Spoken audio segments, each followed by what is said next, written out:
So you want to guys for today's video, we are going to unpack this Beyblade X na si Hellsight. So let's go.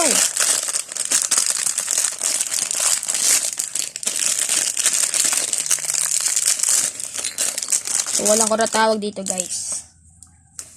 Hellsight. Yeah. This is the ratchet. Tawag dito wrist ratchet. Alam ko na siya. At ito yung bit. So ang pangit ng kulay pink. Sheesh. Maalam na rin ako paano mag-assemble. Lalagay mo lang siya dyan. Twist. Tapos, kabit. Dito, hindi naikot. Pero kay Dranzord, naikot ko kay Dranzord. Oh. Free spinning yung kay Dranzord. Ito, hindi. Hindi naikot naman siya. Baka wala to kay Dranzord. Nakalagay po. BX2. Nice. That's battles.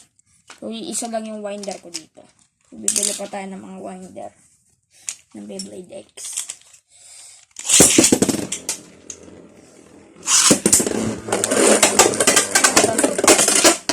Bro, what type is this? Anong type nito guys? Comment down below. Kaya pa to?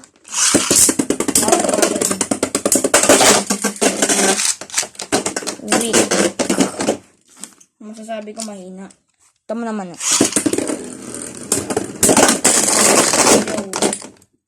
It sucks. Hellsight sucks. I think Dranzord is better. I don't know why. So guys, hindi ko mapapaglaban yung dalawa kasi mahirap. Isa lang yung winder. What?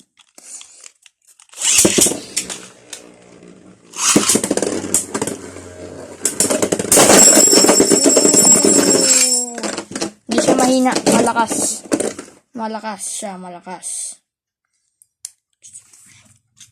Try natin siya ilaba kay Dranzord kung kaya. Hinalang natin yung launch ito kay Hellsight. Kaya pa.